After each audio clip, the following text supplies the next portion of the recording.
Hello and welcome to the Weekly Scroll podcast brought to you by the Adventure Archive. My name is Ryan, and tonight we got a couple of special guests with us. We got Tyler Lindsey and Astrolich of Rivethead Games. How are you guys doing tonight? Really good.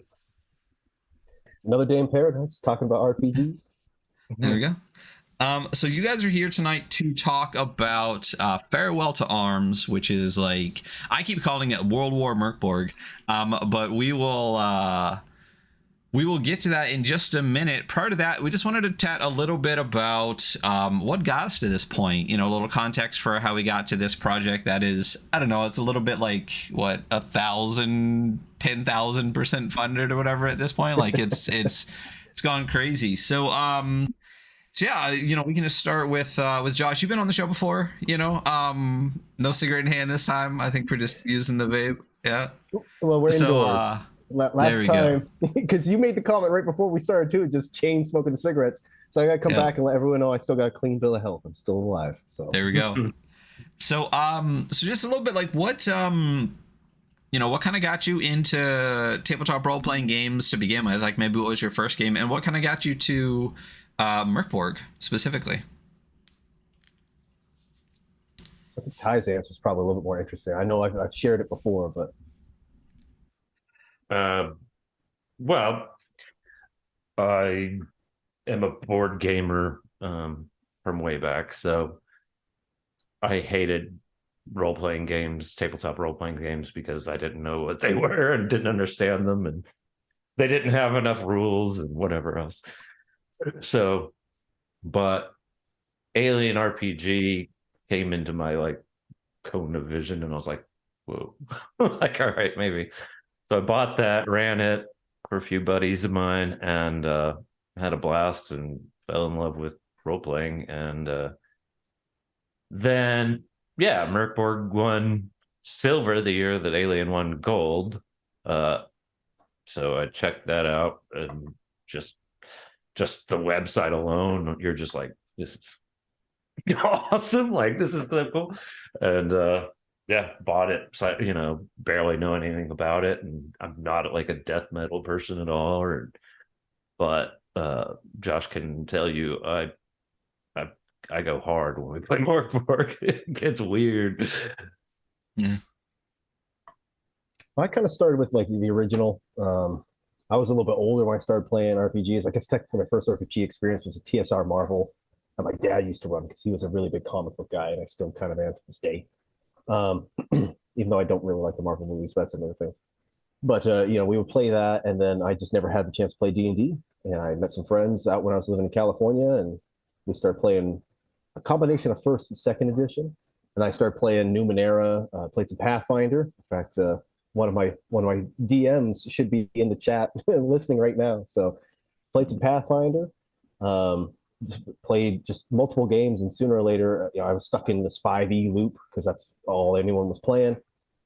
I find out about Merkborg, and then literally my brother gets it for me as a wedding gift. So it was all downhill from there. All downhill from there. Yeah. Well, you know, we love us some 5e here on the Weekly Scroll. So it's just the best game ever. Yeah. Let me. But yeah, I mean, both of you have done some amazing things in Merkborg. You know, when we first, same thing here on the channel, especially when I first picked up the Merkborg book, it was just one of those things. You know, I was same as you, like, played 5e for a long time, you know, started playing some other stuff, but then Merkborg slaps on your desk and you're like, what the fuck is this thing? You know, like, you open it up and it's like this art book, you know. I remember reading through the first time, and I could barely pull a game out of it. I was just like, the art's fantastic, all the rest of it, you know. And then when you go through and be like, oh, it's in sections, and like, you know, a lot of it's like super readable and whatnot, you know, when you really look into it, something about it just, like you guys said, it just clicks. It was just kind of downhill from there, where you're just like, wow, like, it's fucking good. Like, it's absolutely a great game. And Johan, such a fantastic guy, you know, the art in it is absolutely fantastic. So when you guys started working specifically in Merkborg, or even playing Merkborg, what made you want to start putting stuff out for it as creators, besides the fact that, like, you know, it's hard to read it and not like, get a million ideas for things. But like, what made you sit down and go, all right, I'm going to put out, you know, Dead Things, and I'm going to put out, you know, all these projects that you guys have done? Go ahead, Josh. For me, it was kind of weird because I was already thinking about doing RPG stuff anyway. I was kind of starting to pen out some 5e things because that's what was on the market, and me having played other games, just looking at other games like this just is not like viable. And the other games I'd played, they just seemed to require just as much heavy lifting without the same zeitgeist around them. So there was a little bit of that.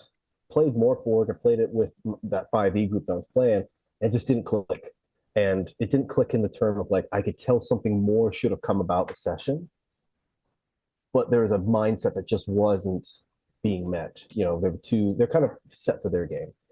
And that's how Ty and I actually met, is we ended up playtesting one of Heckin Viv's modules. What was it called there? The Luz Grave or something like that. Looking, I have to go back and reference that. But long story short, you got it? Yeah, give me a sec, but yeah, go ahead. Oh, yeah, he's gonna pull it up. It's a good one. But yeah, we were just playing, and then it started to click. You know, I'm not like a super huge death metal dude. I do enjoy it, and I do enjoy like my ambient black metal and all this sorts of thing. That wasn't the main appeal for me. For real, it was the mechanics itself. The mechanics themselves facilitated a type of play that I found way more conductive. Instead of staying up multiple hours plotting for the next session or preparing a list of spells, you say, fuck it, I want to do something fun, and then you do something fun. And that's how games need to be, instead of like, well, I'm going to do something not fun, so that way it pays off later. It's like, well, that's the same excuse they say for getting an education. So that's, you know, sorry, not going to happen. So Yeah, you know, it really came out at a good time. The OSR had already existed for a while, but you know, especially this one being just a little bit different, you know, I feel the same way as you. You got to a point with, you know, and again, I know we bash on 5e a lot, and I'm gonna keep doing it. It's you know, I loved reading as a kid. You know, it was I would get in trouble for reading too much, right? And the thing with reading books is you're a passive participant in books, right? You're watching the story unfold in front of you. And I got to a point in 5e where that's just how it feels. Once you know the mechanics a lot better, once you're a GM a lot, you feel like you are a storyteller, or that when you're a player, a lot of the decisions you make don't really have an impact on like the overall story. The mechanics are kind of designed to more like guide you through a pre-written narrative. You know, it's a critical roleization of the game. There's already an ending to all the modules. There's already a final campaign boss a year from now planned. Your actions like can have an effect, but often won't, you know. And games like Merkborg, more leaning into the OSR, and then Merkborg specifically, where it tells you like it's just a matter of time and you're all fucking dead anyway. I felt like a much more active participant, and as a GM, you feel like I don't feel like I necessarily need to tell a story. A lot of the modules are more like, here is an NPC, here is a location, now go fuck about and let's see if you live, you know. And it felt like I was a much more active participant, both as a player and a GM. Did you guys feel the same way with the mechanics in Merkborg and kind of the world that they've created, or Yeah, I mean, for me, I can't, like, I'm not afraid of crunch. I've got On Mars sitting right behind me. Oh, yeah. You know, so but for games like this, like it just doesn't make sense to me to kind of make it. I mean, literally, like, go play a video game and let them do the math for you, and that's essentially what you're doing if you want to be a hero and win all the time and kill everything and all that. So for me, it's all about, you know, getting into the character and role play and really affecting the world and really touching and feeling it. And that's where, you know, for me, you know, first time we played Morkborg, it was like just transcendent. And so yeah, I just wanted to get steeped in the world and add to it, and that's where, you know, I started creating, and just and focus mostly, until this project has been to add to the world, now we're just making the world even nastier. Well, to that point, yeah, and I agree with Tyler. Like that whole idea of having an impact on the world. Like for those of you who may not be like super familiar with Morkborg, like people describe it as a lethal system, but it's really not. It's just you are your character from the start. You are the character when you die, and so it's living out. It's like a slice of life, but much more violent. It's like a slice of a horrible life. Yeah, a lot darker. So you have the world that's going to end, and so it's like, what would you do if around every corner you literally could die, literally could die? Well, the world is literally going to end, and it has to end because that's the main religion that prophesies that. You act differently. You start to have different experiences. There's 10,001 country songs about fucking, I found out I'm going to die tomorrow, so I drank more beer today, and I rode my truck and all that sort of thing, right? Long story short is you do live and you do have different interactions. Tyler's over there giggling. You do have different interactions. And when you're playing a game and you're dungeon delving, and the whole thing is, or maybe not even dungeon delving, you're just having an experience. Some of the best experiences I've had in role play have been literally with Tyler playing Morkborg. Like quite literally, we walk away from session, we're like, holy fuck, that was like, that gave me something to actually think about, something meaningful to actually process and chew on. I don't live in that world, but I do understand the aspects of misery and despair and anger and interacting with those in a very safe environment and talking about them, not in a therapeutical type sense, but just killing monsters, and you just, things come out and you're like, oh shit, I should think about that. You know what I'm saying? So I do view it a little bit as therapy. It's very cathartic for me to be in that world doing just horrible shit. It's just get all that ugly out of you, and then and that's what's interesting about Morkborg too for me, is that like anything that's like slightly better than muck is pretty, essentially. The golden plated turd. Well, I mean, like the whole idea, like we made jokes about me smoking tons of cigarettes, but the whole thing of like, addiction. You have to like shoehorn that into like a 5e game or a regular game. I say regular, like a mainstream game. Morkborg, like, you're just like you've consumed so much alcohol that you have like, fucking what do they call the big old, honker, or when your blood vessels swell in your nose and all that shit inflates because too much alcohol. You know what I'm saying? Like that's one of the characters. What is it? Boris Yeltsin. But like, so that's normal. It's like, oh, you're an alcoholic. Okay, well, the world is gonna fucking end, so it kind of makes sense. Or Cyborg is great in that regard. Like, I fucking hate my job. I fucking hate my job. I really fucking hate my job. And play Cyborg's like, I still fucking hate capitalism at the end of the day. I'm gonna just take a breath. So but you get to take out the cops in the core, so I'll play it. We play in it. So So Rivethead Games came about. I know we chatted about this a tiny bit, pre-stream, but were you guys individually creating stuff, or did it start as like, here is the name of a thing I'm going to create under, let's start creating, or is it more of like an organic thing where it just kind of came about and you both realized, hey, we're both part of this thing and now we're going to do this thing, this huge project together? Like, how did it kind of come about for both of you and get us here to Farwell to Arms? Well, I think, so we were doing a lot of jams initially when the third-party license came out and things really started taking off. We were doing a fair amount of jams, and then just kind of going back and forth with each other and having played together and stuff. And then I don't even remember how. I guess we were talking one night and I had mentioned about, using dead things and how I wanted it, you would have to go to certain parts of the world to get some certain thing. And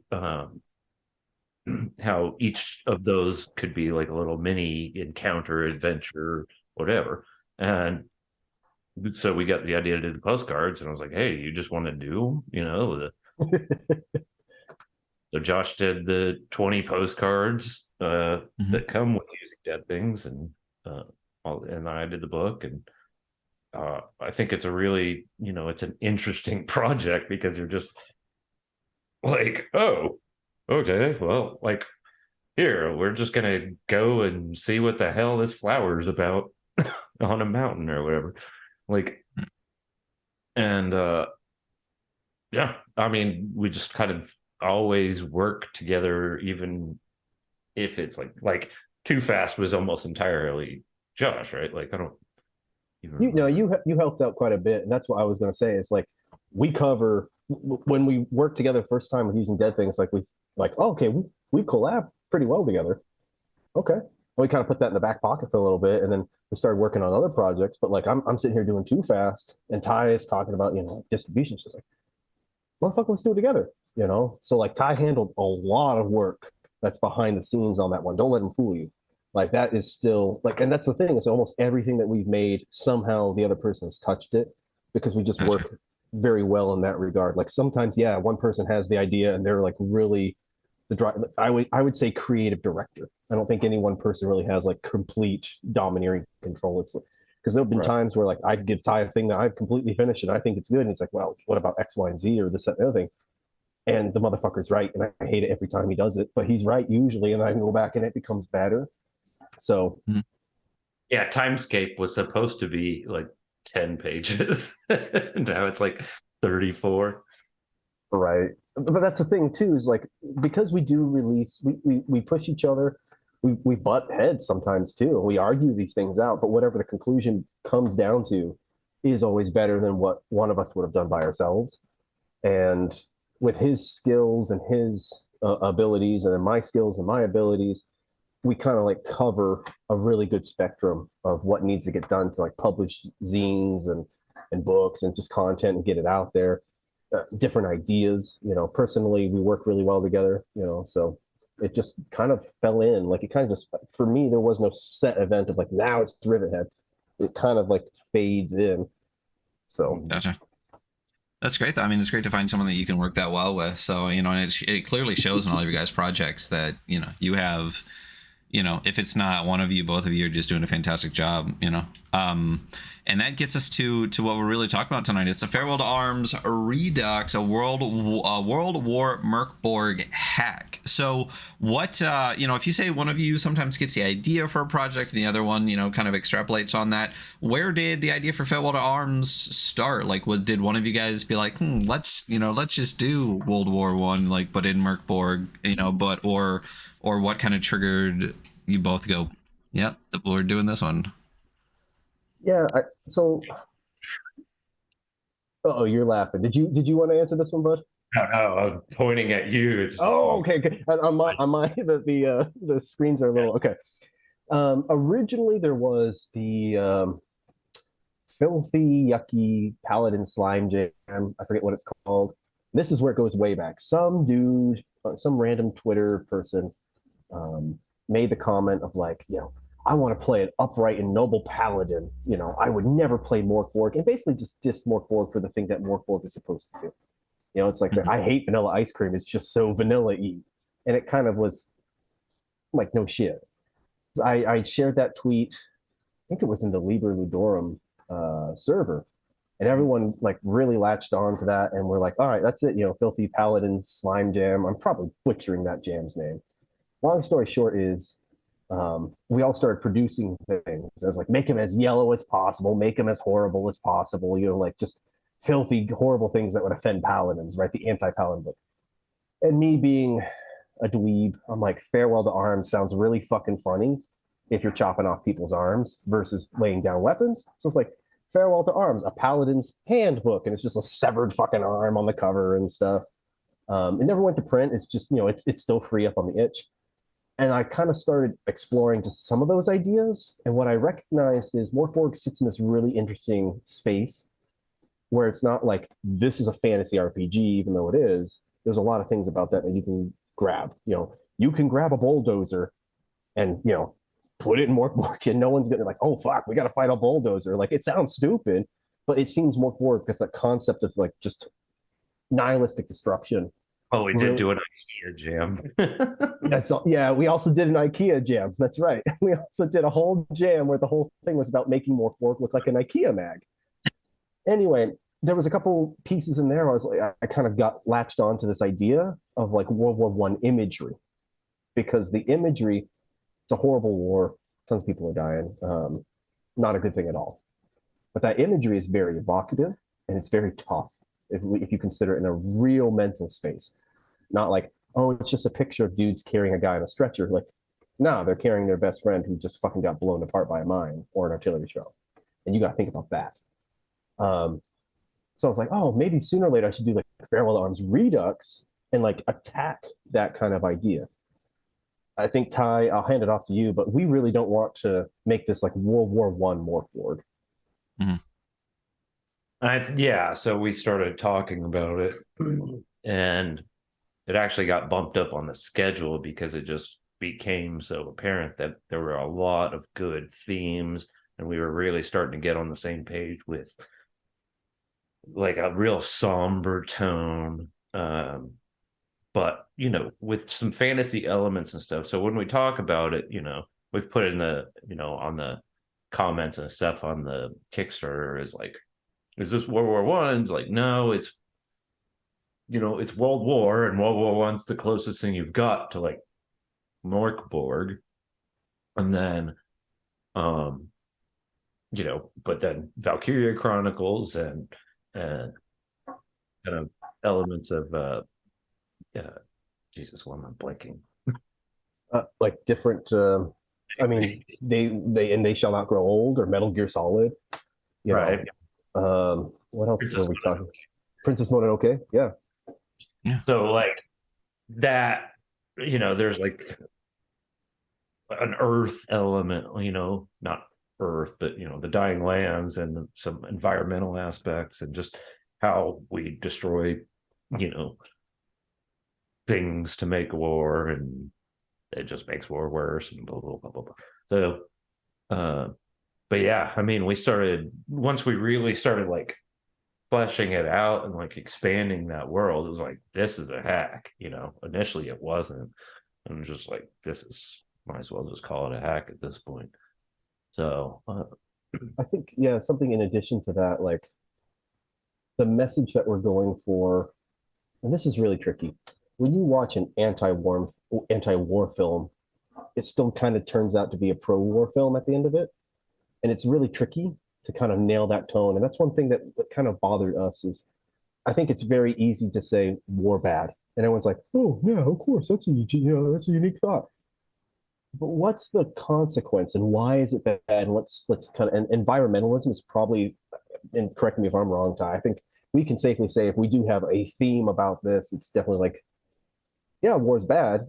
Stop fucking the environment over. Like, stop ruining the spot you have. Why are you shitting when you eat? Like, this makes no sense. And people still do it. And it's kind of being stuck in that situation of people on top of me are forcing me into a bad situation. The people in front of me are also forced into a bad situation. And I have to kill somebody or I'm going to get killed. That's just a horrible place to be. But then you can start telling some interesting stories. War is bad. It's always horrible. It's always exploiting, the poor to go and fight wars for people who don't really care about anything other than themselves. It's always been that way. It always starts that way, and we can get into different ethics and all that nonsense. But the point of the matter is, we're not trying to sit here and have political arguments in terms of like, well, was this justified? And Ty and I had tons and tons of conversations about, we really don't want this to be an allegory or to people come in and try and reenact like the Battle of Verdun or World War II type shit. That's not what this is for. No parallels. Yeah. Parallels, you're going to miss the point. Like, right. If someone gets this book and they try and draw those parallels, you are missing the point, my man. I'm sorry. Like, it's not what it's for. It's for you to be a person, utterly powerless, but yet your decisions are going to hurt anyone that you interact with. What do you do? Because you can't just sit still. Yeah, that's what, I think that's, as you said, sometimes anti-war movies are still pro-war movies. I think it really comes down to like the context of the involvement in it. And you said it here too, like a lot of pro-war movies are, Here, soldier, soldier, hero, killing good, killing helps people back home. This is, this is why we murder women and children in foreign lands. Versus the people who will never see war, that are, generally the elite, are deciding that human beings are chess pieces and that we're moving around on a board, and you having to be forced to be one of those chess pieces by your circumstances or by whatever the world that we exist in is forcing you into a situation, and now you view that situation. They're two incredibly different perspectives, where even in that situation you can see people having to make decisions, having to kill people, having to do what they need to do in those situations, but the context of why they're there and why they're doing it in the first place, I think, creates a whole different perspective to what you're viewing and how you can view it. Again, whether it's a pro-war movie or an anti-war movie, it's kind of more a little bit more truth versus a little bit more propaganda. So and we talked. No, go for it. Yeah. Well, yeah. So like we talk about like a pro-war movie, like obviously got like Rambo. Top Gun, like very overt, over the top. Like, you gotta be fucking kidding me. Like, they can just put an American flag filter over this bullshit. People eat it up, and that's obviously. Yeah, I was gonna say Rambo is a very anti-war movie. Actually, I personally disagree. I think all of them are pro-war, but I'm not sitting here to discuss Rambo, especially like Rambo 2 and 3. Come on now. Hey, First Blood. Yeah, Rambo is literally about a veteran who comes home, does not get the help he needs, and then ends up in the forest. Yes. But half the problem, but half the problem with that is it's built around false narratives about the whole Vietnam thing. Like, oh, I was spit on when I got off the plane. Never fucking happened. There's nothing that ever happened with that. Yeah. If it did, somebody would have reported that, and then no one ever fucking did. Anyway. What's up? Controversial. But yeah, the later ones, I mean, like, if he got buffer for a reason and never had a shirt on to show then the heroism of holding a giant machine gun. So I hear what you're saying for the later ones especially, but anyway. But like anti-war movies. Mm-hmm. The problem is, how do you end that story? How do you end that story? Either they go home or they get killed. Mm-hmm. And if they get killed, they're a martyr. And that kind of is a problem, because now we've justified the war through one soldier's death. You get into really tricky kind of tough talking points there with something like Morkborg. And let's go back to talking about Morkborg for a second here. Yeah. The point is, like, but we were actually, you'd actually hit on something, Ryan, in that, Farwell is dealing with the top-down thing, right?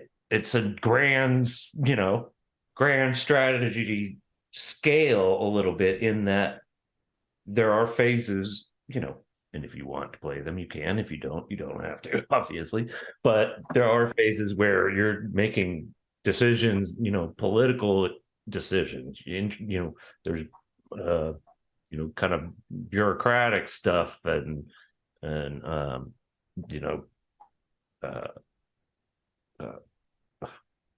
diplomacy, strategical stuff too. Yeah. And then you move a level down, and because of the decisions made there through role play mainly, then you're going, to the war room and the generals, and they're making strategic decisions, and then you're down in the field making tactical decisions. So mechanically within the game, like, getting to the game, I guess, out of the politics a tiny bit. So there are multiple levels to the game mechanically, as far as like being a diplomat that actually is going to make those kind of top-down decisions. And obviously, there was, as we just talked about for like 5 minutes, there's a purpose behind that. Is that specifically to show this kind of like the anti-war aspect? Is you are this person making decisions, and now you get to go watch all these people die or have your characters die or something like that? Was that a mechanic Yeah. Was that a mechanic you really specifically wanted to bring in for that reason, to kind of have these like overarching decisions that are going to like level down into the game? Yeah. Like, it's not it's not the majority of the game. Obviously, the majority of it is going to be played out on the battlefield, but yeah, by adding these short phases where you're making the decisions that your grunts on the ground are having to follow through with, or not, if you decide to go AWOL or some shit. But like, if you're following orders, which most soldiers are going to fall back on, then yeah, it's literally choices you made in a phase earlier that day or last session or whatever. For me, there's definitely like two things I think of when talking specifically about this mechanic and why the phases are there, is because people generally understand history through the idea of like the great man theory, like, oh, this one person came about and changed everything. And so if you're playing this general making decisions of what you yourself and the rest of the party is going to have to do, you're starting to see, the fuzzy end of the popsicle, the fuzzy end of the lollipop, right? You're seeing the cause and effect.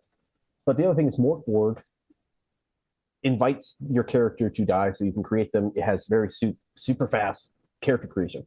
Boom, you pop the next guy in as soon as the first one's dead. What is that? Well, let's talk about that.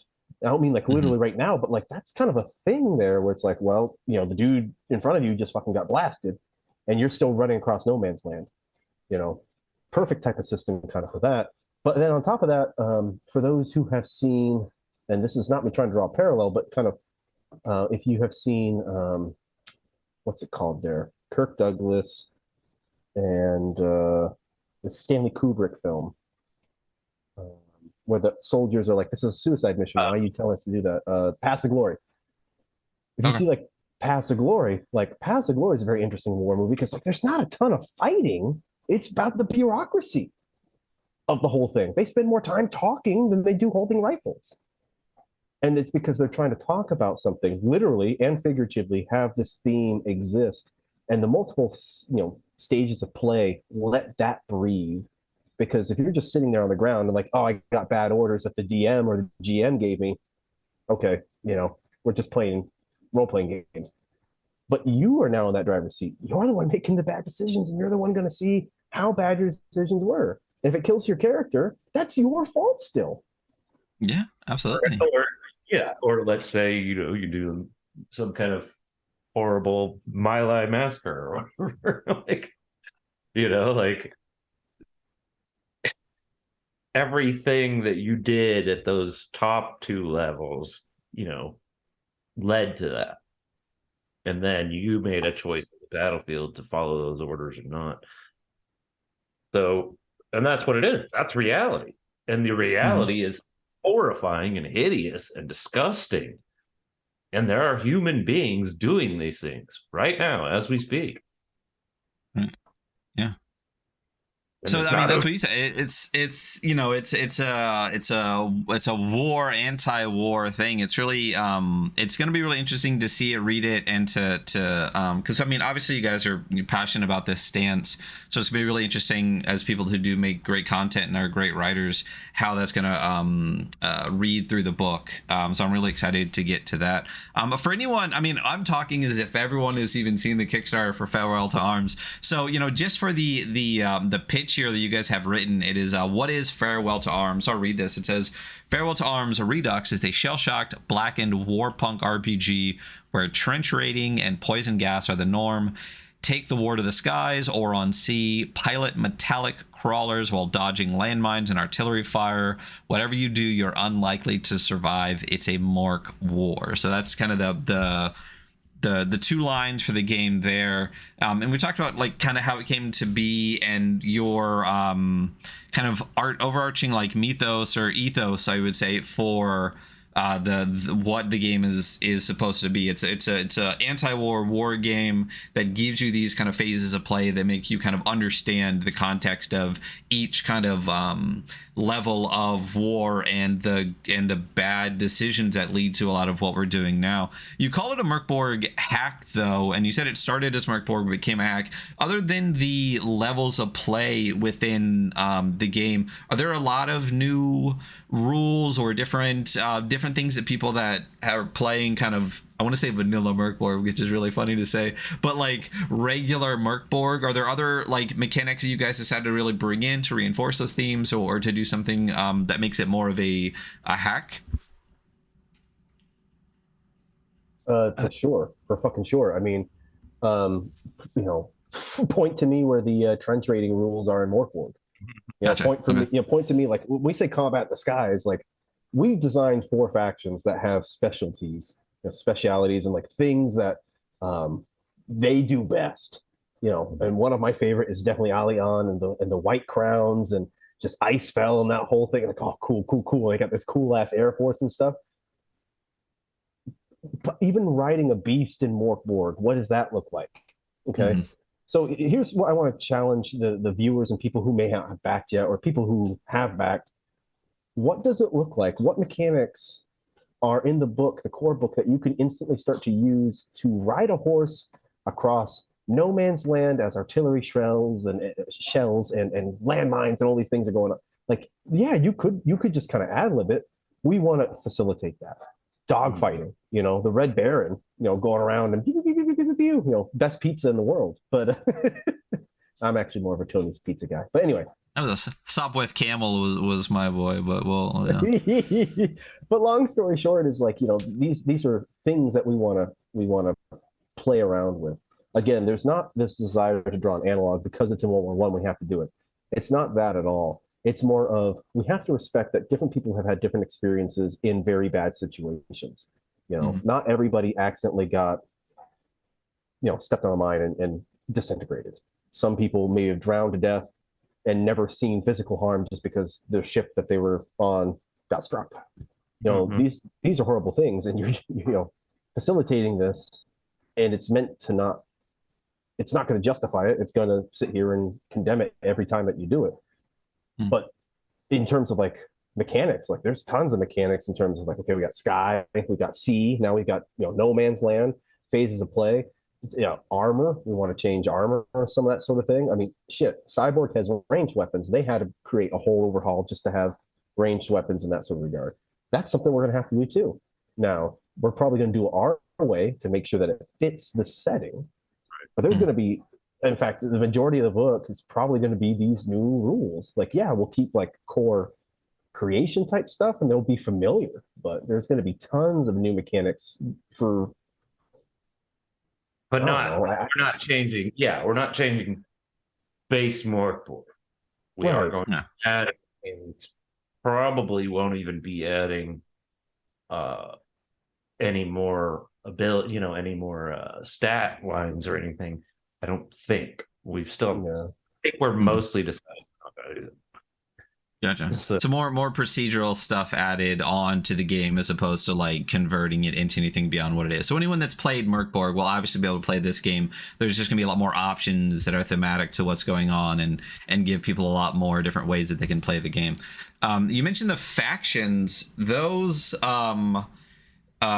first of all, the logos or the I guess logos, they're fantastic. Was that Brian Yaksha that made those? Is that who I saw tweeting those? Who's another fantastic writer, especially for dark fucking shit. Phenomenal. Yes. So how did you guys bring Brian onto the project? As far as is it specifically just for the faction creation? Like, how did he come on, and kind of what are their contributions to the project? I'd worked with Brian a little bit on Timescape, because his art style was super fucking evocative, and it was like, damn, like first off, he's I look at him and that's what I want to be. And I asked him to do the Hunter Killer for Timescape, brilliant piece of art, and you can see it on that Kickstarter and all that sort of thing. And then Ty and I kind of started talking about bringing him on, and Ty, I've been talking way too goddamn much. You go ahead and kind of share what Brian's doing for us, because he's doing amazing shit. Right. So we had the idea, okay, we're doing, this is a big project. A lot of what we're doing is technically like stuff we could have done in some other Kickstarter down the road or whatever. But, these 4 campaign books, one for each faction. Well, so we had the brilliant idea to do the old collect them all kind of thing with comics. Of course, we're not selling them individually anyway, but yeah, so we wanted this one long piece, and Josh definitely suggested Brian, and we looked at it and we're like, yeah, let's do it. And I mean, he came back pretty quickly with something that was just bang on for the project, and then he just kind of took it upon himself to do the faction logos, and we're like, bingo. Like these look great. So yeah, it's between the art from Johan and art from Brian, it's like it's all just completely nailed what we were looking for. And then I think you're going to be surprised by what the book really looks like in the end, because it's going to be somber. Yeah, there's going to be a definite familiarity with the kind of design that we're going for, but it will be different. And I think that's a good way to kind of sum up what we're talking about here. Like when you went from Morkborg to playing Cyborg, if you already played Morkborg, you knew how to play Cyborg for the most part, but there were things there that were new and you kind of had to relearn or change, right? And I'm still trying to keep track of them. And it'll probably be kind of a similar aspect of that. Like if you play Farewell to Arms, again, it will be standalone. So if you've never played Morkborg, you're fine. You just pick up the book, you're set to go. But there will be enough changes here that it will definitely feel like its own game. It does warrant being its own game, because that's a conversation we had. I was kind of resilient to the idea of, it's not really a hack, it's just kind of a setting type thing. It's like, but the more we spoke about it, it's like, a setting's not going to cut it. Like we have to actually dig in and do this from the ground up to do it right, because otherwise it's just going to feel like just it doesn't have that sound. Yeah, like there's no foundation. So essentially what we're doing is we're just kind of like advancing the clock in the Dying Lands a little bit, Right. Yeah, so that's this new resource in there that kind of like is a catch-all for oil or uranium or whatever, chemical warfare or whatever. So if Cyborg is its own game, then this sounds like it definitely is. Because as you said, Cyborg adds a couple of things onto it. I mean, there's like there's new attribute. There's definitely the range rules. There's a lot of things that are different, and it's a different and bigger book than Merkborg is. So if you're talking about all the things that you guys are talking about adding into the game, clearly it's to me, if Cyborg is a different game, then this must be a different game as well. So absolutely. Well, yeah, like if you know how to use omens in original Morkborg, you know how to use glitches in Cyborg. By and large, if you know how to attack with a melee weapon in one, it makes sense. We're not trying to reinvent the wheel. Mechanics really do dictate tone, and they really do dictate how you interact with the world. And that's why we don't want to sound preachy, and it's probably more me because I apologize. But long story short is like there is like a real goal that we have here. And those mechanics have to feed into that goal, because otherwise we'd just be playing another game and just, write a cool module for something. Like, no, this is like meant to facilitate a feeling, a type of thought, a type of experience. And that's why we're taking this so seriously. And this is why we started from ground zero, started building it from scratch, is because if we didn't, then, well, I don't want to think about that, but we did. So yeah. So one thing you talked about, Tyler, was I believe it's Slagvara. Is that this is this resource that's found that that kind of came in? You said that it's based on basically it is imperialism. It is, we found this thing that is not ours and we want it and we will kill you for it. I assume that was kind of the intent behind it, since that often is a trigger for a lot of imperialism and war and stuff like that. Was that the idea behind it? You really wanted to have this like one thing that everyone was going for and just destroying the world and everyone for? Right. So it's it's a resource that brings essentially steel into this world, and and gun explosives and gunpowder, like more than we've seen in Morkborg before, and flight or motors or whatever, right? Like it's essentially all those things that build that make industry possible. What are they going to use it for? They're going to use it for war so they can go get more. That's all they ever do. Like you don't use it for good, you use it for war so you can have it and not share it. Yeah, because it's a cycle. Like at first we discover it and it's cool, look at all the good we can do with it, and then we start fighting over it, and then the thing that we were trying to improve our lives with only becomes the thing that's fueling the war. So it's like, are we really, it happens with every fucking resource. It fucking happened with opium. It happened with gold multiple times. It's happened with oil. It still happens with fucking oil. It's happened with anything you can think of. Anything that someone else wants that you got, they're going to kill you for it. So it's like, unobtainium. It's just the random thing, whatever form it takes. And people are using it to better their lives. But then like, well, we can make our lives better. We just take what they have. And then it starts fueling the war. And before you know it, you're harvesting it to build another tank so you can go steal more of it. Right. And it seems like when you say it like that, it's like, this is kind of stupid. We're fighting for a thing. If we all disagreed and we split up evenly, not a problem. Mm-hmm.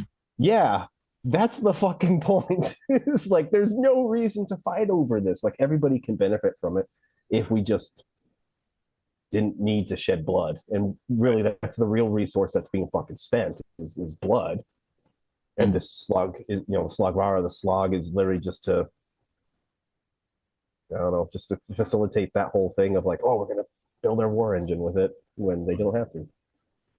Yeah. And especially, I wanted it to have its own kind of like personality, so that's why we chose that electric blue. That is the color of Slagvara. So you're seeing this like getting, they're discovering it, and it's kind of seeping out of cracks in the mountains, or being strip mined out of the ground in the wastes or whatever, right? Pumped out of the oceans or whatever. And it's always this, it's not some black, it's not, it's literally this glowing entity that the second they see it, it's like, what the fuck is that? And what can we do with it? And then it just explodes from there. Ty, Now, do you mind if you're not getting the actual, backstory of a lot of that, in this book. We're kind of it's happened already, that they found this stuff, but you're kind of entering in, the war has begun over this stuff. Go ahead. Sorry. Well, yeah, you're fine. No. Do you mind if I share kind of the original prototype idea for the slog? Because I think that we kept a lot of the ideas for that without keeping the actual story of that. Do you mind if I share that? I don't even remember what you're talking about. Oh, well, then I guess I got permission. One thing we were talking about originally with it is like, we didn't want it to tie into like any one resource either, because if we make it oil, then people draw parallels. That's not what we want. If we make it about gold, people draw parallels. If we make it about this, someone's going to come in and say, well, this is clearly what they were referencing. And that's not what we're trying to do. Slog, before we even named it, it was just the resource. We talked about maybe just having a fucking symbol for it and stuff. It was supposed to be like, if the dying world ends, then all that entropy, like all the energies just kind of go off. And so you're fighting this war. And originally, like, what we have, Slagvara is a spiritual successor to what we were kind of talking about of like, no, every dying world, every game you've played in Morkborg that has ended, those energies are now being harvested in this war. This resource is every other fucking Morkborg game that has ever ended. So like, you played somebody and they fucking died, their soul gets converted into whatever fucking matter, and then boom, pops out in this game. And so you can kind of have that destruction, that nihilism, just feeding back into the fucking nihilism. And then of course the question is, that last part that ended, or that last world that ended, did they have a huge ass fucking fight that ended the world too? And yeah, maybe it's just a chain reaction until people finally fucking learn until they learn to put down their arms and say farewell to arms. So that's the fucking point. So that was awesome. Entirely too heady for tabletop role playing. Yeah, we realized we weren't trying to write an Alex Garland film. We were just trying to have an experience. We didn't have Stanley Kubrick signed on to do the fucking Morkborg Farewell to Arms Redux movie, so we just kind of Gotcha. Hey, I love it. I think that's fantastic. I think that would be a great little blurb somewhere, at least. I'm glad that I know that. It's a really interesting piece that makes sense, but I like the nihilism feeds to nihilism, and I like the idea that if I've played Morkborg, I've had a character die, it's in the slog. So that's really neat. I really, I think that's fantastic. You talked about Johan Nohr's art as well, and I have this piece that's, kind of cycling through next to me, but it's also on the Kickstarter. It is Vexoric. So, the voice among the dust, Earth Saint, Humbler of the living, death upon a steel wind. So, who's this guy in the world? I've been talking too much, Ty. I'm gonna sit here and rant because I just fucking love this thing. Well, yeah, a lot of this came from from Josh's original concepts, and so it's, I'm deferring to him a bit, but we're still kind of back and forth a little bit on him, but I think we've mostly landed that he's the long, deadly arm of the dying lands, fighting back as it gets stripped of this resource and just destroyed over, through war and explosion and trenchings and all this stuff. So essentially it's already started happening in this kind of, forest bright kind of way of, the trees are moving out of Sarkash, they're growing. That forest is growing exponentially out, and the snows have turned to ice. So there's entire sections of the world that's just ice. The mountains are moving, and the oceans swell, and the rivers swell, and so Lake Onda is now an actual a massive body of water connected to navigable rivers and all this. So it's almost like an inland sea, yeah. And so Vex is like I don't know, it's kind of he's like their champion. Right. Let's just put it that way. He's their champion. We don't want to give too much away because there's a lot we want to talk about. I can share original ideas that were discarded a little bit. Originally, I just mostly didn't want to spoil things. Like, it's kind of, it's kind of obviously if we're doing these, fairly, quite a bit of missions and campaign stuff, like be a lot of content. Let's just say he's awesome, and we can really leave it there and not spoil it too much for the people, because I don't want to be spoiled either by this stuff. Like, I can't wait to get it in hand and actually read it. So getting really down into the nitty-gritty of the project, going through the list of stuff that's going to be in here. We got 6 new classes, really excited for that. We got this new resource management allocation system that sounds really great. Can you talk about that at all? So there's a lot of different ideas that we kind of have, but we'll keep it basic instead of going to the nitty gritty. The basic idea is you get an item, and what is it's not like sorry, wrong words. Let me kind of be careful about this because I don't want to paint the wrong picture. It's not like you find a sword in a fucking dungeon, you just drag it back. This is like, I have a fucking howitzer, or maybe I have a tank, maybe I have horses, maybe I have things that would be important to the missions that you're trying to face. Maybe a good way to kind of think of this is like, how when you play Metal Gear Solid 5 and you can kind of choose a loadout and these different boons that you go, I can call in like a smoke artillery, or I can call in, a helicopter that actually shoot people, or maybe the helicopter picks me up. Maybe I bring D-Dog, maybe I bring Quiet with me, it's kind of similar to that. But the thing is, you have to manage the resources to utilize them, but at the same time, you're choosing what you're equipping and what you're bringing with you for each mission. So, like, if you want to bring that howitzer, you can, but you have to make sure that you've paid for it, that you have the ammo for it, that's maintained and repaired, and these sorts of things. And that may sound like all be on a squad level. On a squad, exactly. That's the thing too. It's on a squad level, so it's not just one dude's like, I bring a howitzer. The other dude's like, I bring a fighter plane. It's not like that. The thing is, if you want to sit around in like Valkyria Chronicle and have a tank, and you want to be like the tank squad, you all can pool up and say, look, we're going to spend our resources. So that way we have a tank. And then if you got the mission books, the campaign books, we want to do this mission while we're in our tank. But if your tank gets struck, or maybe the treads blow off and you can't drag it back, that fucker's lost there. But maybe, gotcha. Maybe you took a fucking spell. Somebody cast a fucking mean ass spell at your tank, fucking blew the turret right off. Okay, it still runs. We got to repair it, or maybe we bring our horses, but something happened and we lost our horses. They got scared off by the howler bear soldiers on the other side, or the flamethrower dudes, or whatever the case may be. And so when we talk about resource management, quicksand that makes you sad. right? You hitch up your horse and then you come back and it's just like the rain's poking in the ground. But the thing is, like, and this kind of ties in a little bit with Vex, when we talk about like the slog, you have it and you might have to spend it to further what you got to do, and there will be negative repercussions for that, because at that point you're kind of doing the thing we're telling you not to do. And so there's this impetus here of like, well, we can spend the slog and then make a new weapon, which will make all the missions easier. We can just win the war. But see, now you're thinking just like all the other bad guys. Mm-hmm. And so the thing is, you may not want to, because if you're spending the slag and you're doing all this horrible things to the earth just to claim more resources, Vex is going to come after you, and he's going to make sure you pay. He will make sure you pay.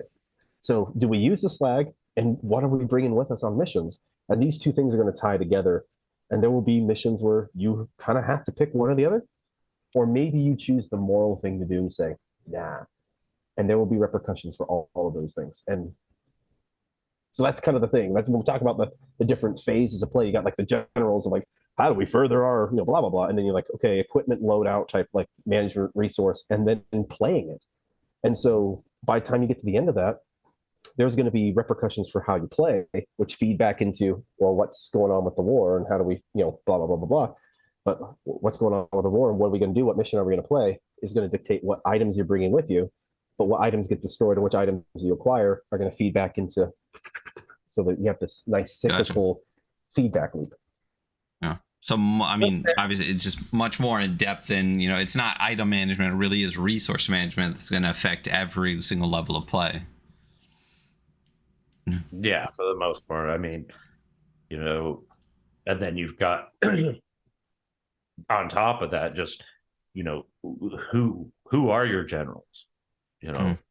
Who have you decided to, in the war room, who got listened to, essentially, right? Depending on what happened at the diplomatic level, what happened at the, in the war room, that's kind of your marching orders. And then you have to, decide whether you're going to use that resource or not, and in what ways. And I mean, if you use it, fine, but where are you going to get more of it? And it's kind of like in Cyborg, even though Cyborg has like a very prominent like anti-capitalist mindset, you're still in debt and you still got to make money. Yep. So what do? Because as you play into the system, you fall behind in the system, but yet because you're behind, you have to play. So it's like you're damned if you do, damned if you don't. It's great. Cyborg is, for capitalism what it sounds like Farewell to Arms is for war, where it's just like, again, it's like an anti-capitalist system in which you have to be a capitalist, and this is an anti-war, game where you have to be at war. So, I think the best way to show the evils of both is to show the evils of both. So it's interesting, and it's a nice tie-in too between Cyborg and this too, to still feel like it's kind of part of the not it's not official, it's not Stockholm Cartel, but it's nice that it really still pulls in similar ways to express a theme. So the other things here that we have listed on the, you got the multiple phases of play that we talked about. You got, obviously, it's Merkborg, so there's a ton of tables. We talked about new armors and weapons, a lot of new magics. There's gonna be some weather effects. We talked about those 4 factions a little bit. I'm super excited for those. But when we get to stretch goals, where I think almost all of them that are listed are unlocked, and I'm really hoping we get to the last one. But to go over those a little bit, on top of everything that's already in it, we have looks like 6 more new classes, which are adaptations from is it from Ferritory? Am I not finding the word I'm looking for? Yeah. Did I scroll right back up to exactly where I was? I did. Where are here we are. So obviously you guys already funded. You're almost 1,000% funded, which is crazy. It was a $5,000 goal, and you're already over $50,000, which has got to feel great. And then again, so we already passed the classes from Ferritory and Heretic. There's the additional faction specific class along with another warlord, which has already been unlocked. Everyone gets a copy of the map, which is great. Dark Fort and solo orbits. You're going to create a free solo adventure for the game, which is going to be awesome. I love solo orbits. It's fantastic. You get a ribbon. You get this legacy style war room map with 2 sheets of stickers. Gotta love stickers. A debossing, which is fantastic. The 2 more, even more stickers, but the last one I'm super excited for. You're at 53k, trying to get to 60k the next 8 days. It is a character creator from Carl Druid, who's done, I think, pretty much all the character creators for all of the Merkborg games, but on top of that also did Frontier Scum, which is one of my favorite games, and it also started as, you know, kind of a Merkborg hack, but really went, it's not even the same, it's not even close to the same rule set at this point. So how was it reaching out to Carl and just being like, hey, you know, once we get to X amount, like, can we do another character generator? Like, you know, what kind of was a trigger, or was it just like, well, they've all, you know, it's kind of a Merkborg thing, we'd love to have it? What kind of brought that to the front and to bring it onto a stretch goal? Well, we're gonna have go ahead. a ton of classes. I mean, you know, so you got the 12 base Morkborg classes, and then at least 1, or like 2, possibly 3 for every faction. So, and then whatever else we come up with in the interim. But for the most part, yeah, it's, you know, we're going to be converting those, you know, the Morkborg classes, all 12 of them, for this world. And then every faction will have, you know, some class that does, you know, plays into their specific, like, strength or whatever. So flight or tanks or navy or whatever.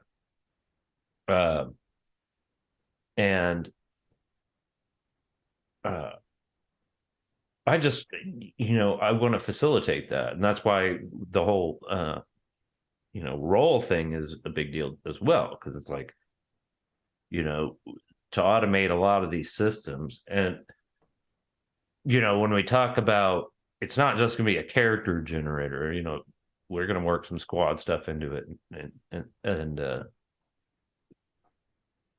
probably some mission stuff if we can get this thing well past 60. Yeah. Right. So the thing that's really important to us is facilitating the play and making it easier. We talk about these grandiose, like, this is the vision that we want to do and want you to feel. And I know for Tyler and I, like, 99% of conversations boil down to, yeah, what's the feeling? What's the point of playing this? Like, how do people react? Like, what's the vibe? And so the best thing is, like, Tyler's written tons of classes, and all of them are fucking phenomenal. You know, just absolutely great. If you haven't gotten using Dead Things or Fragrant and Foul, correct that, please. But long story short is, like, we have tons and tons and tons of classes lined up. You know, one of the stretch goals that you mentioned was, like, yeah, we're not only are we adapting the core classes, we're going to go back to Feretory, Heretic, right, toss those in there too. Like, this is the core Morkborg experience. We're not trying to co-opt that. We're trying to just make it so friendly for you that if you sit here like, I want to play something like this, okay, I want to call it an equivalent, but the whole point is, like, the Dying Lands have gone to war. And so you have something that you can select here that feels familiar but will be different at the exact same time. And that's very easy to slot into. And then we have a character generator. So you can just keep clicking until you find the class you want. And then boom, you pop right in onto Roll. Roll is fucking phenomenal. I can't wait to start using that. Running Farewell to Arms games, and that is going to be primo. Absolutely primo. Like, digital stickers. Need I say more? So, you know, that's what we want. If this experience, like what we're saying, is so important and we want you to feel that, let's make it easy. Let's get him in. Go, you know, and play games and talk about stuff and have experiences with your friends that you guys can be talking about until you're fucking 60 years old around, you know, another dice and tables game or whatever you're doing. So Right, absolutely. Well, and you guys just talked about the Roll app too. So, it's awesome that this is gonna be on Roll. How did that come about? Was that like a reach out to them or reach out to you, or did you guys want to have it on some type of service, I guess, the whole time, or what precipitated that? They reached out to us because Baskrim is on there, Markborg's on there, and a lot of Markborg related are on there. So, I guess they definitely saw the, potential for this to kind of show off the system a bit. And it's great. I mean, I got walked through it. I'm not super well versed in VTTs, but what I have seen is a lot of like really finicky UI and stuff like that. And this thing is just really beautiful, drag and drop, and it's amazing. So it's going to be really interesting to have like a lot of automated stuff in there and a lot of just drag and drop like assets and so the difference here is, you can go to Roll right now and make any game on Earth you want. You just won't have a store. So right now, you've got to go and go through their creator onboarding process and all that. But yeah, they reached out, and so we'll have a store for this thing that we can just keep expanding on this world as long as we choose. Fantastic. Is there ideas to continue to expand on this? I mean, you guys are given a lot of stuff in this project. I mean, obviously I was going to back at the highest tier, but I will say the collector's box didn't hurt at wanting to back that high tier, because the high tier, the all-in tier is only $120. You get this beautiful like black on black collector's box. You get the books, you get the campaign books. Oh my gosh, what is all even here? You get the poster maps, you get character sheets, you get squad sheets, you get, like shitload of stickers, pins, everything. It's only $120. It's a great deal for a lot of content. And the book itself is supposed to be what? It says 120 pages. Is it gonna stop at 120 pages, or does it feel like it's gonna end up expanding? Exactly. So, and it all comes in this black on black book. It's only $120. I mean, if you're a fan of Merkborg and a fan of, I hate to say like a fan of war, but like in the same way that you guys are talking about, like I like experiences for the experience, even those kind of cathartic experiences that aren't celebrating something but forcing you to experience it, which is what it sounds like this is really trying to achieve, where you can enjoy what you're doing but also think about what you're doing too. Is there... I tanged really hard and escaped my question. Is there ideas for more after this? A little bit of stuff you said is we could have done this for a future project. Is any of that going to be like, we have to stop now and we're getting too big for the box? This will have to be in, the Redux. Are there ideas for more? Yeah. Well, the box is designed to hold more. Okay. That's a good answer. Because I'm sitting here like, oh shit, do we got to tell him? Wait, do we got to tell them? Do we have to? Hey, you don't have to say anything. I want to clarify something too. I didn't want to nail it down when we first put it up there, but this is a legitimate game box. Okay. Yeah. Like your Alien starter set and all that kind of stuff.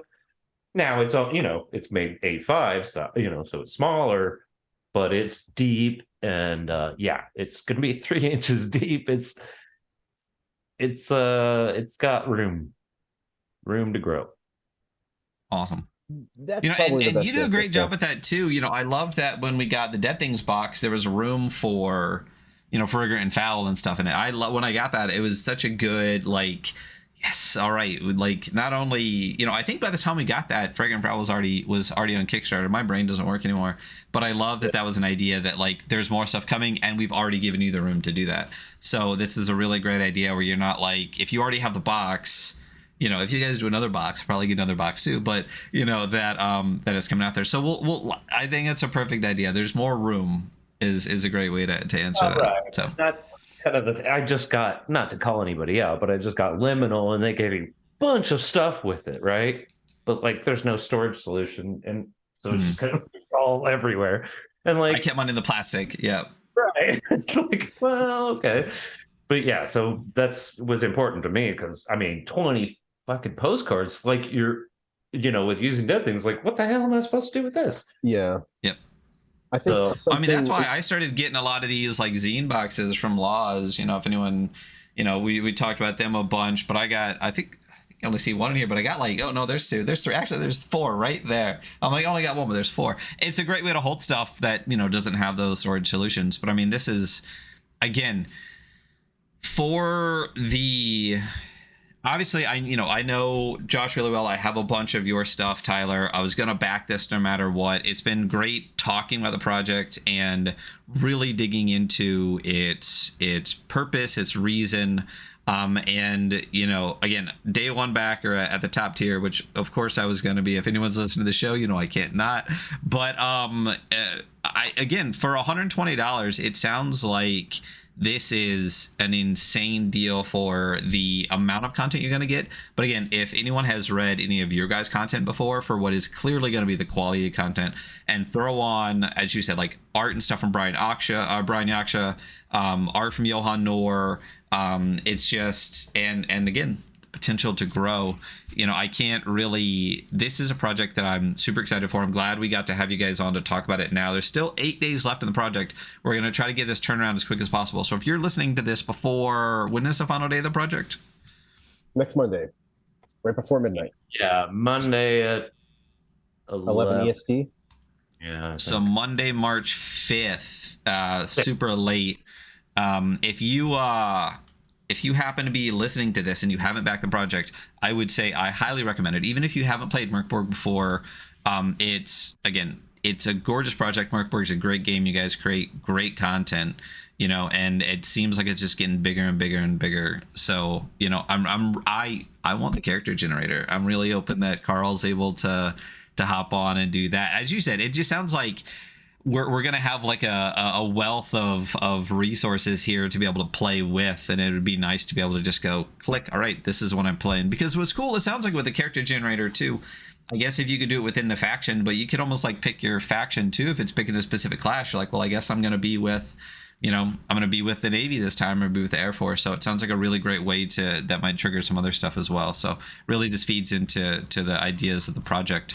I'm trying to think of what else I can talk about the project. I feel like we got so much more. Is there anything else that you guys wanted to say about the project, or pitch about the project? Or actually, yeah, because I think probably the one thing we haven't talked a lot about is these faction books, right? Oh yeah, yeah. So we're not. I mean, yes, you're going to get an extra class in there, an extra warlord. But for the most part, we're not like locking any like lore or anything. The factions aren't offloaded from the core book into these books. These are mission manuals, a la the black, the Mecha Hack. I don't know if you've ever seen those. Yeah. So, in one page, you have thousands of possible permutations of one single mission. It's incredible. So I'm going to take a lot of, info from that. And so essentially it looks, when you've got 4 zine books, right? They're not hardcover or anything, but you got 4 zine books and you look at that price and go $60. But I mean, we haven't even put a number on how many are going to be in there, but we know there are going to be at least a dozen. Yeah. So that's actually something, going back to the question of like, hey, will there be more content? Hey, there's more over the box. The thing is with Ty and I is that we're never going to half-ass something. I can fucking guarantee you that, because every single project either of us has done, we're sitting there like, fuck, the page count is too much. Like, we made too much shit, and like we gotta like we're trying to trim it down to fit into printing standards. Not like, oh, it's a 10,000 page book, we got to trim it down to 64. No, it's not usually Malazan, like, but yeah, I get it. right. Yeah. But the thing is, like, we're sitting here like, fuck, like we promised this was going to be, 60 pages, and I'm sitting here with like 80. That literally has fucking happened. And Right. like that happened with Fragrant Foul very recently, of like, holy shit, like I have this much content. I actually have to squish it down a little bit to make sure it's gonna be there. And the thing is Still, fucking huge. It's still pretty big. Like we were Yeah. talking. Will actually be, Fragrant Fowl will actually be here on Tuesday, maybe Wednesday, and we'll be shipping this week. So Yeah, everybody will get in that in their Gotta get hands. it. But like they don't times- screw around. Like this, everything is premium. You got the both Using Dead Things and Fragrant Fowl have soft touch laminate. Josh likes his stuff to be more zany, but they have that kind of rough paper feel. It's cool. And then, when I order pamphlets, they are beefy boys. So yeah, this thing might as well be a GM screen at this point. but I guess Yeah. the sentiment I'm trying to get across is like, we may give a page count because that's the safest number, that's the lowest number we know it will go. That's typically our page count calculator, is the lowest number we possibly will reach. So when it comes to something like Farewell, even Terminator, we're sitting here like, sorry, not Terminator, Timescape. That's us talking shop. We just call it Timescape and all that shit. Like, fuck, like, we're gonna increase more pages on that. And that happens all the time because we would rather we understand this concept. When you open a book and you're looking at rules, sometimes you only get that first impression. It's like, do I like this or do I not? Yeah. And we're gonna try and nail that every single time. We're not perfect human beings. We're not even the best designers in the entire world. But I'd like to think that at least we're passionate enough, and that really fucking conveys. And well, I mean, there's a reason. There's a reason when I asked, I said, "Is it only going to stop at 120 pages?" I know you. You know what I mean? Like, I know the stuff that you guys put out, so it's fantastic. And the 4 factions, we touched on them a bit, but I mean, even just, I love the adaptations forward in the way that you guys have done it, but with because I'm going to butcher all these names, but Josefa Miguel of Galgenbeck and her Face Spire, King Sigfum of Grift and the Beggars of Death, Anthelia of Alions and the White Crowns, and King Fatmu X of Schleswig and his Mad Mists. I mean, they're great factions, as you said before. They're created by, or the logos are stunning from Brian Yaksha. They really, once you read that and then look at the logos, it's really easy to be like, okay, that one's that one, that one's that one, that one's that one, that one's that one. It's really great to see that. And again, I love how you guys have really broken a lot of it down into the air, the ground, the sea, those kind of things too. Like, it just sounds clearly, as you guys have said, you're going to put 110% into this, and as someone who has a lot of your content, like, it's really evident in the stuff that you guys put out. So again, I can't tell you how excited I am for this. The art on the Kickstarter page looks fantastic. The writing that's even just in the explanation of what you're doing is great. And talking to you guys has been really, really enlightening about the direction of the content. And I really hope that people, hear this even after the 8 days and, waiting for this to come out, get some more insight and keeps getting them excited for the project. And here's the thing. Deadlines are kind of like page counts, right? You give an estimate and we'll see what happens. But what's the time frame look like this to actually have this collector's box in my hand so I can show it off on stream? Tomorrow, conservatively. Yeah. I'll put it this way: like, what we have on the actual Kickstarter page is accurate, and we are pacing towards that. That's very much true. So I think we said September, right? So we are pacing for that. And this is the thing: when you start creating things, you start to learn this really quickly. But long story short, like, the way it goes down depends on how fast printing can get to you, how fast the shipping actually ships out. And there's a lot of things you don't have control over. In terms of like how we are pacing, yeah, we're on track to meet that goal. So that's the idea. And I will say this, like, Ty and I both really want to hit that because we have like 15,000 other ideas that we sit here and talk about. We're like, oh fuck, that'd be so cool. Oh goddamn, we got to do this book before we can do that book. Fuck, so. Yeah. Yeah, and there's so I would say barring just horrible life circumstantial changes, which we had last year, the both of us, that it's kind of up to shipping from China, because we're going to have to go through China for this. But so, yeah, I mean, I think we'll have it in the amount of time we need to start delivering in that time frame. And then, like Josh said, like we're at an actual, like, we're going to be an actual publishing company. So we will, right now we're working with people close to us that are creators. And, soon after that, maybe next year we'll be, looking for things to publish that we didn't create, but like that would definitely put our heart and soul and our stamp on, and make it a premium product and all that stuff. So fantastic. So that's the direction with Rivethead. So is this kind of a project that is really gonna create a lot of connections and a lot of pathways and stuff like that to push into publishing other stuff, to have like, the talking to people in China, like doing, I mean, it's already, there's been backers backing as we've been doing this, but you're pushing close to 700 backers. That's a lot of product to make and a lot of product to publish and put out.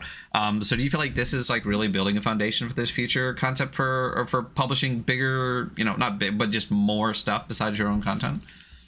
Oh, definitely bigger stuff. Yeah, definitely bigger stuff. I think that's a safe word to say.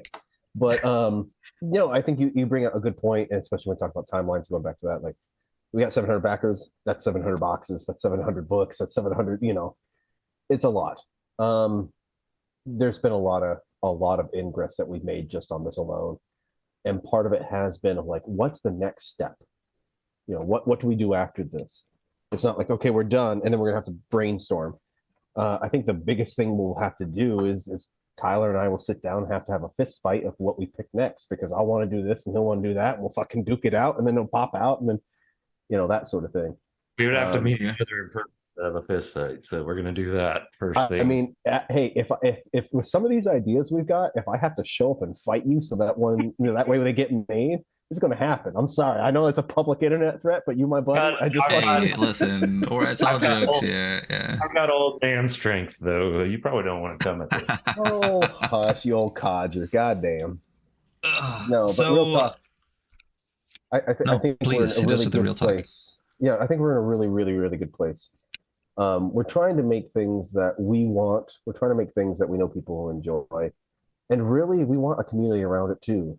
And that's the thing that I've been really excited about, is people joining Discord, people showing up here and asking questions, and people following on Twitter or Facebook or whatnot and asking questions. I hate kind of this idea of like you put something out there and then just like it just floats out there. If someone's like, hey, Josh, like, you want to play this game with me that you made? Holy fuck, do you know how flattering that is? Or shit, like there's a lot of talk that I don't want to reveal, that, cool plans that we have in mind. But long story short is like games are meant to be experienced with people, and putting an experience in somebody's hands and then them turning around and saying, hey, can I have this experience with you, is like, it's just fucking cool. It's just fucking amazing. And that's really the thing that we want to do, is it's not just, we're going to keep making games and pushing Kickstarters and putting books out there. There are going to be games we play, and it's going to be like, oh god damn, I'm glad after a fucking year of making this thing I can sit down at the table with people who are like, yo, dude, this is so cool. I'm like, no, the coolness hasn't started yet. We're going to play. And that's when the coolness starts. So that's just gotta be a great experience. I'll actually wrap that thought by saying the company's called Rivethead Games, not Rivethead RPGs. It's also true. It's also true. Gotcha. I mean, you did say you started as a board game guy, so we'll see what comes out. So that's exciting. I'm really excited to see where you guys go. Again, your content's fantastic.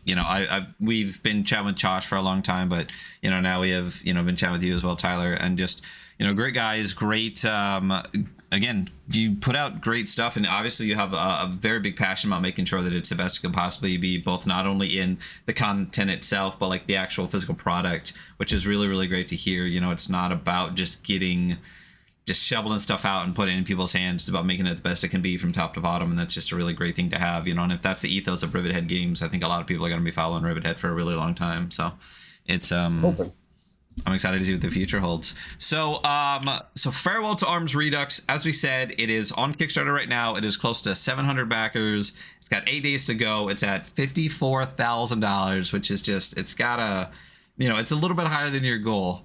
I think the, you know, the 5K kind of finished at, what was it, like 10 seconds into the project? But it's out there right now, and you guys also have other content as well on your own stuff. I know you said the original Farewell to Arms, you know, the filthy, sludgy paladins and our itch pages. Where can people find your personal stuff aside from this project as well? We're still in the process of kind of dealing with the Rivethead itch, but there is if you just search, you know, what Rivethead Games on itch, it's there. And then rivetheadgames.com, still a bit of a work in progress. We'll as soon as this campaign is done, you know, I'll get to work on kind of finishing that and making it as good as it can be. And what else? Astrolich. Yeah, working on things as two people requires a lot of fucking time. So, but yeah, no, I mean, you can find us both on Twitter. You know, Tyler's Topped Off Tyler. I'm Tweets of Mini TH1 because I couldn't get things in there. You just find me as Astrolich as well on itch and that sort of thing. We've been doing a really good job of every campaign that we launch. We try and keep our backlog of what we have available, because we don't like this idea that just fades off into existence. So like if we have things that people want to, like, hey, yeah, please, absolutely. So once we get the site, like Ty is saying, up and running, like you'll find everything there. So well, yeah, even though it's like up and running, it's a great looking site. I love the layout with like the sideways menu on the side. That like it looks great already. So I'm excited to see as it expands forward and what it looks for there. You can go on there and buy things now. It's functional. That's true. Yes. Yeah. Gotcha. Everything we've made is pretty much up there, unless it's brand new. There you go. I mean, and then I pretty much OOP at the moment.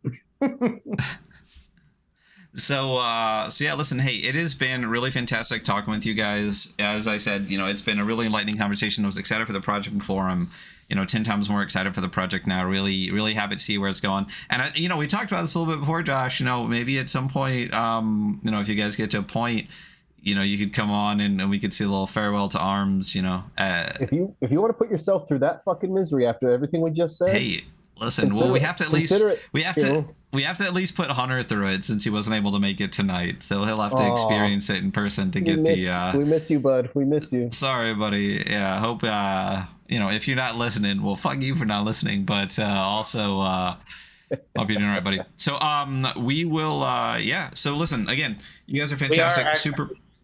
Just to pop in there about what you're talking about, we are actually committing ourselves to getting an Ashcan version out, something that we can play, just an intro, you know, thing over the next month or so. So just watch for that.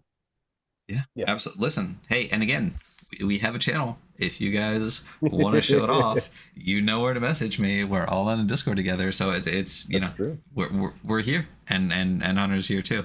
So so this has been Farewell to Arms Redux with Rivethead Games. We really appreciate you guys coming on, and we appreciate everyone in the chat that's been super active and super listening. You know, it sounds like a lot of people from your Discord, so it's great that you guys have such a positive and community that's really been backing you guys as well. So this is the Weekly Scroll podcast. You can find us at I'm not even going to say the Instagram anymore, since I haven't upgraded it since December, but weekly_scroll on Twitter. That's where you'll find pretty much all of our announcements, and all of our videos are at the Adventure Archive, which is our, you know, kind of mother brand over on YouTube at the Adventure Archive.